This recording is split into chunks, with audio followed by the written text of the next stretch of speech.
Hello, everyone, and happy Friday to you. Cheers! Happy Dragonrider, happy hour Friday. I'm going to lower my voice a little because I feel like it's extra echoey in here today, and I don't know why. Hopefully it sounds okay to you. How is everyone? I see Justin Johnson in chat says, hello, everyone, it's Friday. It is. Welcome. Take a seat at my bar, grab yourself a beverage, and come hang out and wind down the work week with me. It's so good to see everybody here. Thank you for joining me. We'll kick off the weekend. Dragonrider Happy Hour is all about gaming news, but it's also all about hanging out. So if you're here just for the news, some of the topics we're going to be covering today include Naughty Dog's The Last of Us, aka Outbreak Day, news. We've got tons of news coming out of Tokyo Game Show. We've got news from PlayStation, news from Xbox, news from Square Enix, as well as Netflix and Amazon getting in on the gaming world, which I know it's interesting because I feel like we talk about that kind of in the beginning of this, and now it's actually happening, and what does that look like? And it's very strange, but we'll chat all about it. So if you're watching this after the fact, you can feel free to hop to the chapter of the specific news topic that you're interested in. Otherwise, if you're here to hang out, welcome. What are you drinking today? Let me see. Sargon, Destroyer of Worlds, says, hello, Trisha and fellow Dragon Riders. Hello, hello. Let's see. You said very interesting. You have a delay because you're watching the video on PS5 and typing in chat on iPhone. Ah, interesting. You know what I realized? I forgot to tell Discord that we are live, which is usually how most people know to come on by Dragonrider Happy Hour. So let me do a quick see. Look at this. I'm going to make use of this beautiful extra monitor that I have right here that I'll tell you about in just a second to jump onto Discord real quick and let everybody know that we're live there as well. So here we go. Live stream announcements. Dragonrider Happy Hour is live. There is the link. We'll make sure to @ everyone. Doing it live, friends. Doing it live. Okay, great. So that should let everyone know and give them the time to come on by and say what's up. Hello, happy Halloween season. Happy October 1st, everybody. So as I mentioned, look at this beautiful extra monitor on the side. I'm obsessed with this. In case you missed the Amazon live stream where I showed off the DuX Plus, excuse me, which is this over here. It's from Mobile Pixels, and thank you so much, Mobile Pixels, for graciously sending me this demo unit to feature on the stream. You are amazing, and I appreciate you. So you will have noticed the paid products placement at the beginning of this video, everybody, and that's because I did receive something from a brand to tell you about today. Well, not just to tell you about, but I wanted to tell you about it because I have for a while been kind of struggling doing these streams from the bar with my laptop with just one screen, especially on episodes where I have a special guest like Maud or someone like that. It's very hard to have all those windows up and control the stream at the same time. So now I have the benefit of having a 2-monitor setup without all the bulkiness of a 2-monitor setup. And again, in case you missed the Amazon live stream where I showed this baby off, it is so cool. I'm going to try to rotate this without borking the stream today. James E says, FYI, YouTube reminders aren't working today. Womp womp. That's all right. We're giving people some time to get on in here, and I just did the Discord notification, so that'll help. But look at this from the back. So you can see this rotates. First of all, you can angle it, and then you can just slide it on back in. And it can go all the way back in. It's super light, super thin right here. And it's attached to the back of the laptop with magnets. So if I just unplug the one plug, I could pop it off, turn it around if I wanted it to come out this way, say. And the magnets just stay on there. They're really, really light and really thin. The whole thing is really, here, let me turn it to the side so you can see. The whole thing is like really, really tiny and light and thin. And then as I mentioned, it's just one cable over here that connects it. So I'm gonna pull it back out so that you can see it connect again. There we go. Hey! And I'll just put my OBS right back over there like I had it before. But yeah, your one cable takes care of power and the signal. So this is a very light, easy streaming, not just streaming solution, but light and easy productivity solution if you're someone who can't live without 2 monitors and you're on the go a lot. I've been meaning to check this out for a while, and this is not their first iteration of this product. So everyone's like, oh man, it's lighter, it's thinner, it's pretty much better in every single way. I should also mention, if you don't want it on the back of your monitor, you can set it up in a vertical setup just next to your monitor as well. But yeah, it's really cool. I feel like I've upgraded my mobile streaming rig and my rig here for Dragonrider Happy Hour. So again, thank you to Mobile Pixels for sending me the DoX Plus 13.3 inch little extra monitor here for my setup for Dragonrider Happy Hour. If anyone who's watching this is like, I would like to get me one of those, Trisha. That is very fancy. I do have a link in the description if you want to check it out. And of course, if you check it out via the link in the description, they will know that you found it via my YouTube channel, and that helps out this channel. So thank you so much. But yeah, I am like obsessed with this thing. I was talking about it on Amazon Live. I'm going to be using it for Dragonrider Happy Hour because I think that it is absolutely fantastic. So yay! Thank you, Mobile Pixels, for sending that to me. Oh, I do also want to mention they told me they will have a Columbus Day sale going on from October 4th through October 10th, I believe. So if you're looking at getting it, October 4th through October 10th is the time to do it because there will be a sale. Okay. So yeah, thank you for sending that. All right, into the gaming news. I feel like we've given some people some time to get in here now. We're starting to get a crowd. Andrew Thomas says, I always watch the original Ghostbusters movie every Halloween. That's a great pick. We've been watching Nightmare Before Christmas nonstop around the house here because little man. Daniel Casabon says, the definition of multitasking. Indeed. Indeed. Rob K says, that laptop looks like something from Cyberpunk. It kind of does now, right? We're living in the future. We are living in the future. DJ David, you're asking about the Deus Ex extra the monitor. I believe it retails normally for right around $300, but it is on sale now. And again, they're going to have Columbus Day sales. When I checked today, it was on sale for under $300. And they're going to have Columbus Day sales as well. I don't know what those sales prices will be, but October 4th through October 10th. All right. Let's see. You watch Hocus Pocus a lot around Halloween. That totally makes sense. Haswell says, you need a triple monitor setup. You know what? Someday I will have a desk or a bar big enough for my triple monitor setup, but today is not that day. All right, we've got a lot of news today, so I want to jump right in. Bartender Nate did not get a chance to make a fancy drink for today, so I'm just drinking cider out of my wonderful, wonderful green dragon mug that I love and hold so dear, and you'll notice when I drink out of it that it says my name on the bottom. I'm obsessed with it. It is a very large mug. I like to feel like a hobbit at my own bar. So that's what I'm drinking. I know a lot of you have been putting in chat what you're drinking today, which is great. Steven says, no tip for Nate. That's not true. Nate's working very hard. He's just working very hard on house stuff today, which is why he couldn't be here. But cider is always a good call. Okay, for real this time, take 3, on to the news. Naughty Dog's Last of Us Day, aka Outbreak Day, is something that they hold every year on September 26th because that was the pivotal event of the outbreak in The Last of Us in the original game. So normally this is when Naughty Dog will make some announcements, and they did that this year. So they said, you know, they talked about a previously announced Last of Us 2 multiplayer originally and said we'll talk about that when it's ready, but then they came out with a quote on Last of Us Day saying they did not include an online multiplayer mode in The Last of Us Part 2 after the scope and ambition of the game's single-player campaign reached a level even the team had not anticipated, but reassured fans that the function would be returning in some form in the future. We do not know when. But the big news that I saw that I was excited about is they released the first image from the Last of Us HBO series. And it was just a picture of Joel and Ellie from the back, like going and walking across terrain.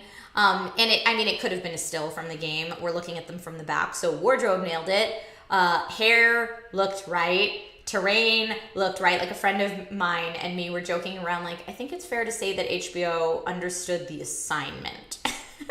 But did any of you see this picture? Did you get excited about it? Just as kind of a refresher, Pedro Pascal is playing Joel and Bella Ramsey is playing Ellie. But yeah, they have previously announced that the first season of the HBO series will deviate greatly from the original game in some of its episodes, and that the first season will consist of 10 episodes. So let's see. Justin Johnson says that pick was cool. Can't wait for the series. I am also very, very excited for the series. I think that whole world has so much drama to it. I'm excited to see what they come up with. Steven says, I'm excited for the Last of Us show, but I'm really excited for the next Uncharted, or to see them do something new. And let's see. Steven also says, seems late in the game, pun intended, to release a multiplayer component now. Maybe, but so many people asked for it. Let's see. Beardtastic Yogi says, hyped that Druckmann is involved and actually going to direct an episode. Yes, cheers to that. Me as well. I love that Neil Druckmann's involved. That's awesome. Gives me more faith in the series. Rob K says, Ellen Page would have been great for Ellie 10 years ago. Yeah, unfortunately. But I mean, Bella Ramsey was awesome in Game of Thrones, so I'm excited to see what both those actors do with the roles. And yeah, to delve more into that world. So that's the Last of Us Day news, aka Outbreak Day. In PlayStation news, PlayStation has acquired Bluepoint Games, which are the ones who developed the Shadow of the Colossus remake on PS4, which did very, very well, and the PS5 remake of Demon's Souls, which lots of people love. I think it just recently hit 1 million copies sold, and this is a big acquisition for PlayStation. I mean, I'm a huge Shadow of the Colossus fan. I thought the remake was well done. I did think it lost something in translation, but I wouldn't say that was Bluepoint Games' fault necessarily. I think just having to leave more to the imagination, as we did in the original Shadow of the Colossus, gives something to the magic that we lost once we could see more detail. Anyway, I'm tangenting. I'm going to keep going. Bluepoint's president is named Marco Thrush, and they said the studio's aiming to work on original content going forward, but it's not clear if that will be a new game that's part of existing IP or something completely new. But either way, congrats to Bluepoint. You'll be able to grow your studio, make cooler stuff for us. And PlayStation remarked that Bluepoint's now in a place where there's hardly an entity imaginable that knows PlayStation better than they do, because they've worked with so many different teams on their respective iconic franchises. So good job, PlayStation. Congratulations to Bluepoint. And again, PlayStation now, just to remind you, the acquisitions that PlayStation is that has been like racking up is Firesprite, Nixxes, and Housemarque, as well now as Bluepoint Games. So my question is, would you like to see Bluepoint tackle a new game that's part of an existing IP, or do you have faith in them to develop something entirely new and would like to see something brand new now that PlayStation is fully behind them? Let's see. Oh, Nick Kellis brings up a good point, says Elliot Page. Let's not dead name people. Yes, thank you, Elliot Page, not Ellen Page earlier, as we said. Thank you, everybody. Justin says, I'm curious to see what comes out of that purchase. I like Bluepoint Games so far. Yeah, I like their work too, and I'm also interested to see what can happen now that they have the full PlayStation umph behind them.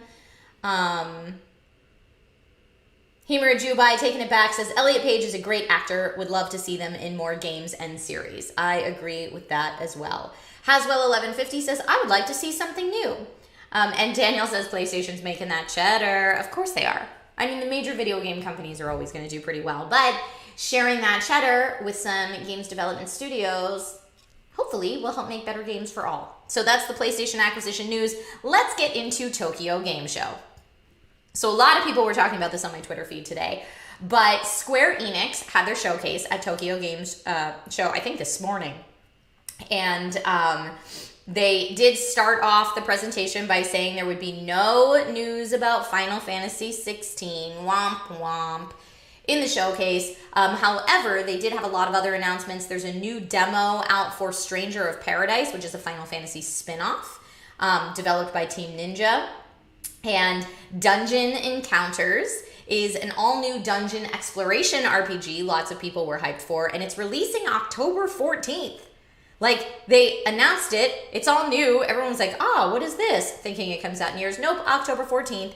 It is developed by Hiroyuki Ito, which I hope I said that correctly, who directed Final Fantasy 6, 9, and 12, and developed the active time battle system. I personally am not a fan of the active time battle system, but we shall see what happens on October 14th. Triangle Strategy is a new tactical RPG that got a new trailer since we had last seen it. So I think more game characters, more backstory, etc. And that's going to be released March 4th of 2022.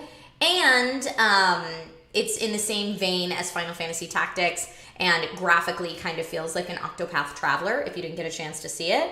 And then finally, they kind of wrap things up with a reveal of Final Fantasy's 35th anniversary logo. So the 35th anniversary for Final Fantasy is next year. And they also showed off a bunch of trailers for Forspoken, Guardians of the Galaxy, Final Fantasy VII, The First Soldier, Chocobo GP, and Voice of Cards, The Isle Dragon Roars. So lots of stuff going on at Square Enix's Tokyo Game Show Showcase. I woke up this morning and it had already happened. By the time I woke up, it was very early in the morning. I really like Octopath, says Justin Johnson. And Final Fantasy VI is so good, says Himura Jubai. Nice. Steven says, so how do you prefer to play a Final Fantasy game? I'm old school. I like turn-based. I am a turn-based girl. It makes me very happy. I know not everybody loves that, but that's for me. Beertastic Yogi says, Triangle Strategy looks incredible. I loved Final Fantasy Tactics and Octopath, so I am wicked excited for it. That's awesome. All right, so I wanted to ask you guys just kind of in general what your thoughts are on the expansion of the Final Fantasy world. Like, think Kingdom Hearts, Stranger of Paradise, and what do you think might be coming for the 35th anniversary next year? Put your prediction hat on and let me know. Israel K says, I wasn't as hyped for Guardians before, but now I'm excited. That's awesome.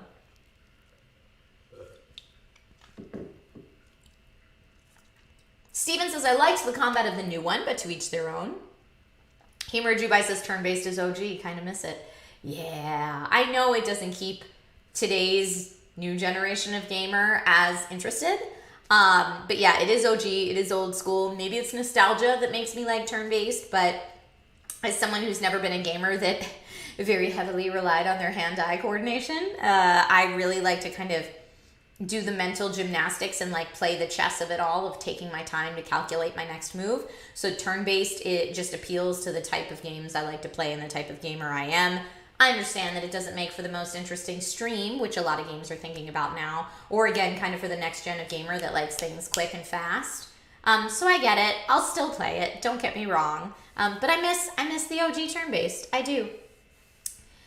Steven says, I'd like a Final Fantasy VII Part 2, but I'm sure that is a year away. Well, they talked about Final Fantasy VII The First Soldier there, and we have Integrate, even though I didn't get a chance to stream it yet. I'm always shaking my fist at the next gen, but I'm a curmudgeon-y old school gamer, so I do that. Yeah. Rob K says, I'm happy if Cloud gets to use his Buster Sword. Yeah, me too. Me too. Jimmy says, my guess is Cloud and Aerith get married and they will televise it. Justin says, I prefer turn-based, but don't mind the ability to pause when standing still, like in 15. Agreed. Okay, so that was Square Enix's Tokyo Game Show news. Let's talk about Xbox, right? So we talked about PlayStation today. Let's get to the Xbox Tokyo Game Show news and then Xbox news in general.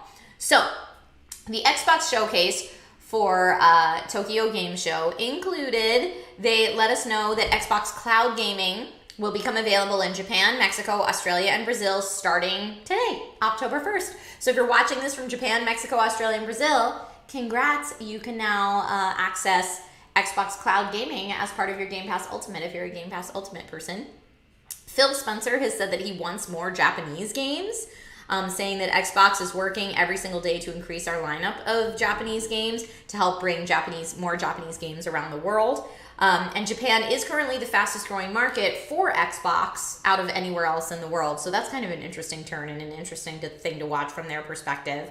I think most people think Japanese games and Sony and PlayStation, or Nintendo. So we'll see what happens. Xbox is opening that door. They showed off a new trailer for Eternal Return, and it's a new trailer considering its release is coming up October 19th. Now, in other Xbox news, select Xbox insiders can test Microsoft's cloud gaming service on Xbox Series X, Series S, and Xbox One ahead of the holiday season release. Xbox Cloud Gaming will be, you'll be able to test it from your Xbox hardware. If you're an Xbox Insider with the Alpha and Alpha Skip Ahead rings, you'll be able to test that. I'm not part of that, but if you are, you will be able to, and please let me know in chat if you are. And what that'll let you do is play a game through the cloud before committing to it and before using space on your local storage on your console to install it, which is kind of nice. So Microsoft, I mean, we talk about this all the time, but Microsoft is really working hard to make sure that their games are available to you no matter what device you play on. So it's not a hardware barrier to entry anymore, which I like. I think is a very consumer forward way to do it. But they also said that they are extending the Xbox One lifespan by using Xbox Cloud Gaming to bring Series X and Series S titles to the Xbox One.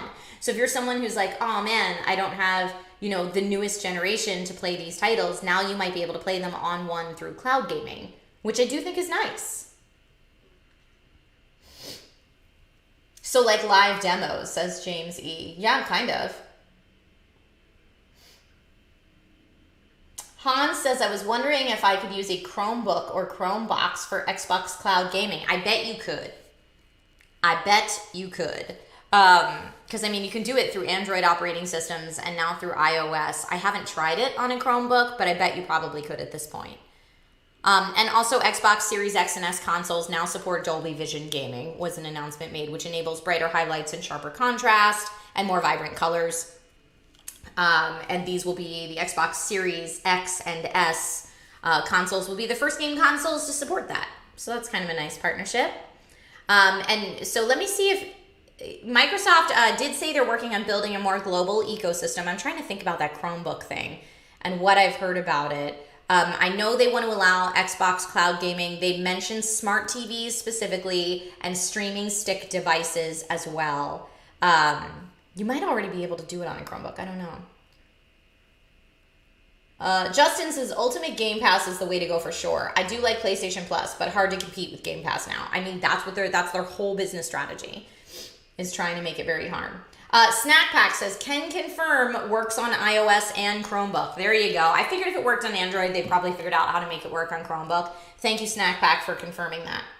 You just need to access it via the browser. There you go. That's perfect.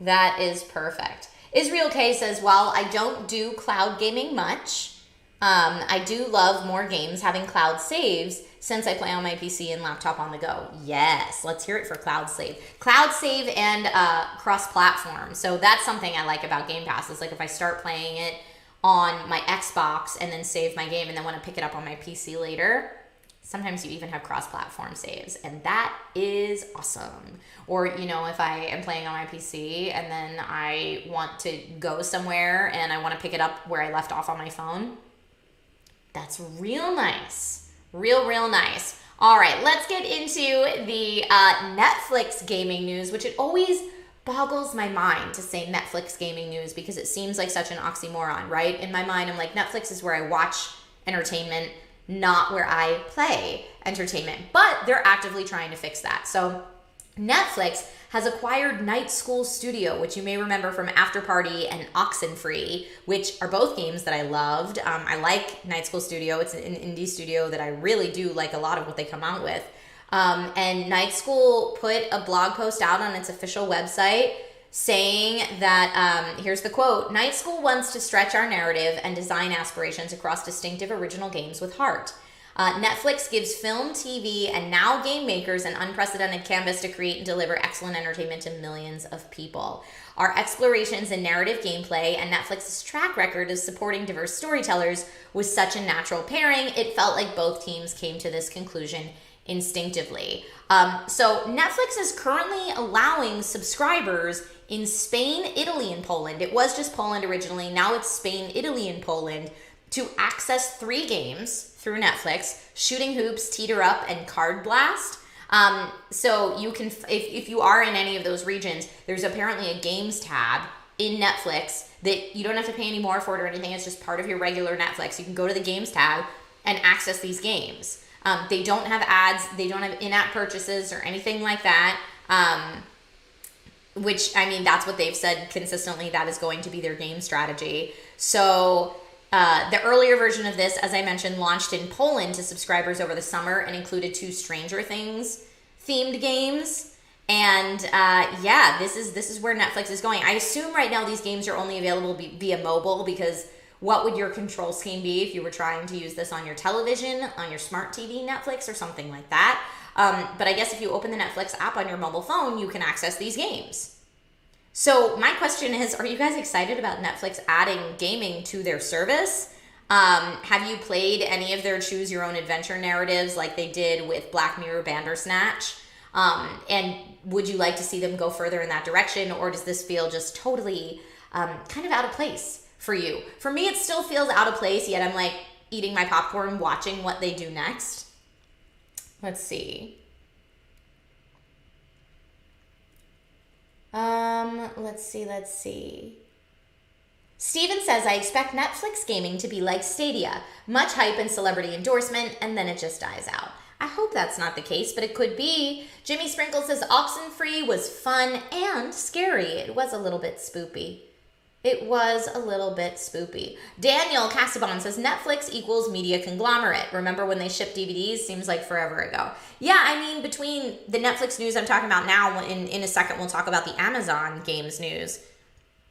It's cool that gaming has become such a big thing that every media conglomerate's like, I need to get in on that.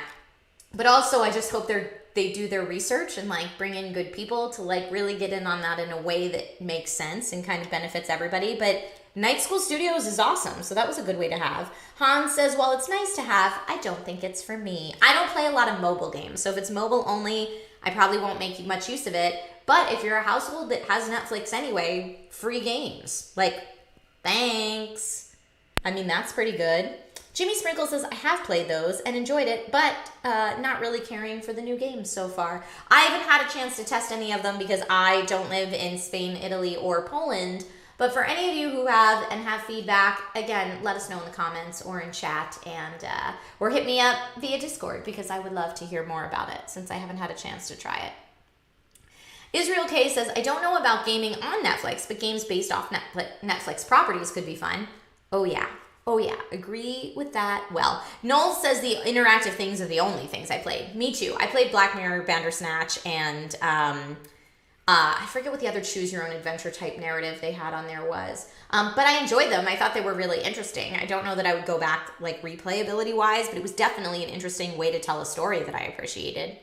All right, and speaking of big conglomerates getting into gaming, Amazon Games, which I think for a while we all looked at and were like, it's probably not going to go anywhere, is now completely dominating with New World. So if you have not seen New World, it's like the #1 game on Steam, I believe, now. It's Amazon Games' new MMO, and it was released September 27th.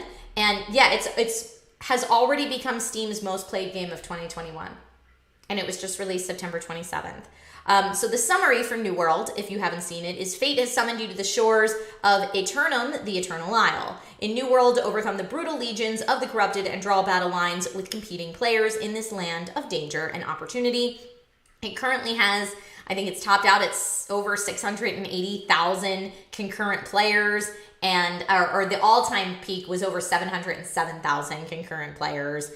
Currently about 947,000 viewers watching New World streams on Twitch. I mean, for those of you who watch me on Twitch, I'm sure you have seen New World streams like all over the place. Apparently, there's around 400,000 players waiting to log in on the European servers, but that doesn't even take into account people trying to log in on other servers. And the team behind the game is actively working to create additional servers to keep up with the player base. So their sole focus at the moment is to get everyone logged in and playing. I have not tried it at all yet. Have any of you tried New World or watched New World streams? And if so, can you tell me what all the hype is about? Is it just that amazing? Let's see. I see Beartastic Yogi said a little earlier, it's something worth giving a try if it comes to the States. And I assume about that you mean Netflix gaming. Let's see. Scorpion's almost out of work, and you said almost out of work so I can finally play New World. There you go. Waiting to play New World. Steven says, I'm a single player guy, so I'll pass. I get that too. That's generally why I don't jump in. Jimmy says, I don't know what New World is. It's like taken by storm. So what I was wondering is because I often do dual streams on both Amazon and Twitch, I'm like, should I do like New World Fridays or something like that and dual stream it to Amazon Live and Twitch, because I'm sure Amazon Live would not mind at all me playing an Amazon Games game. In fact, I think if I sell copies of New World while I'm on Amazon Live, it's like some crazy high commission percentage or something like that, because it's all Amazon. It's Amazon Games. So maybe that's a good way to jump into it. And if we like it, it could be a thing that keeps happening. Stormborn Studio says, I've watched several New World streams, but I've struggled to see what the hype is about this game since they announced it. Noel says, I'm about to go to work. Have a good time at work.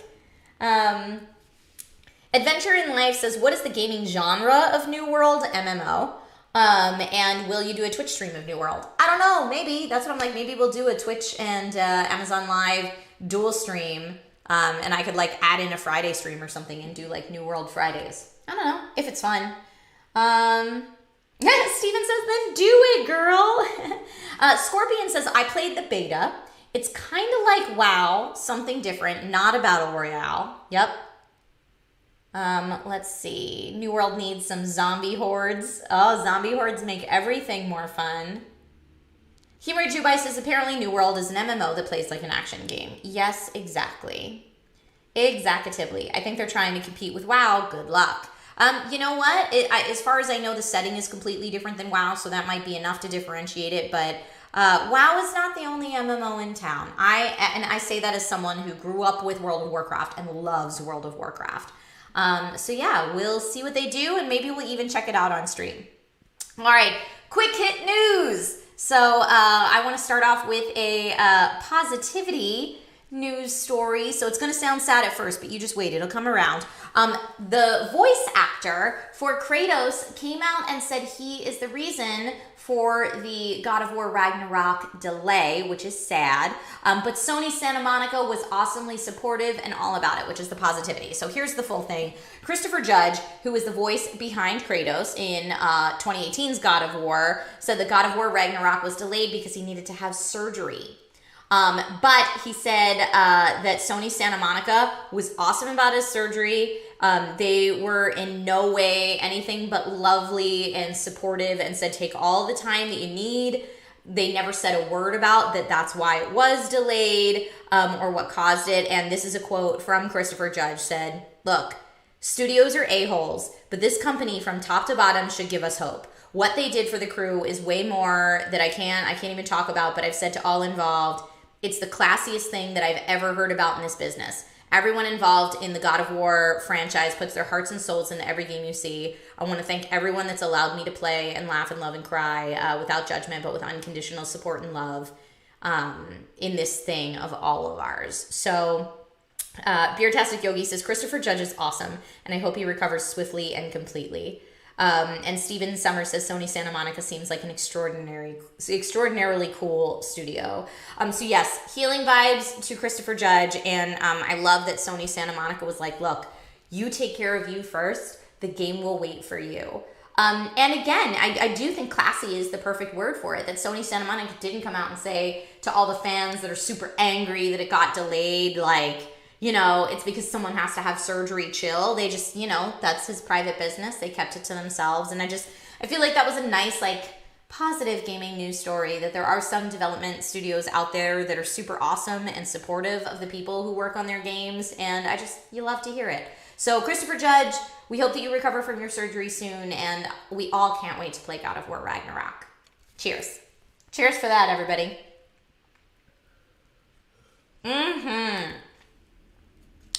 We found out, other quick hit news, we found out that the EVO Showcase, the big fighting game tournament, is canceled. EVO 2021 was supposed to take place in Las Vegas. It canceled due to rising concerns around the Delta variant of COVID-19. But EVO is still scheduled to hold an in-person event in Las Vegas of August of 2022. Insomniac Spider-Man game, Insomniac Spider-Man 2, will be dark, is the news. The creative vice president of Marvel Entertainment came out and said, if the first Spider-Man game was Star Wars, Spider-Man 2 is kind of our Empire Strikes Back. It gets a little darker. So we don't know what that's going to mean, but I am on board with whatever Spider-Man 2 throws at me. Loved Insomniac Spider-Man. Love Miles Morales. Cannot wait for Spider-Man 2. If it gets darker, I feel like that only makes it a little bit more of an adult game, which I am all on board with. Let's see. Other news we had. Nintendo apparently has been providing dev kits that are 4K compatible, which of course makes everyone raise an eyebrow and say like, Nintendo Switch Pro? Huh? When? So Nintendo released a statement that developers do not have access to a 4K development kit for the Nintendo Switch.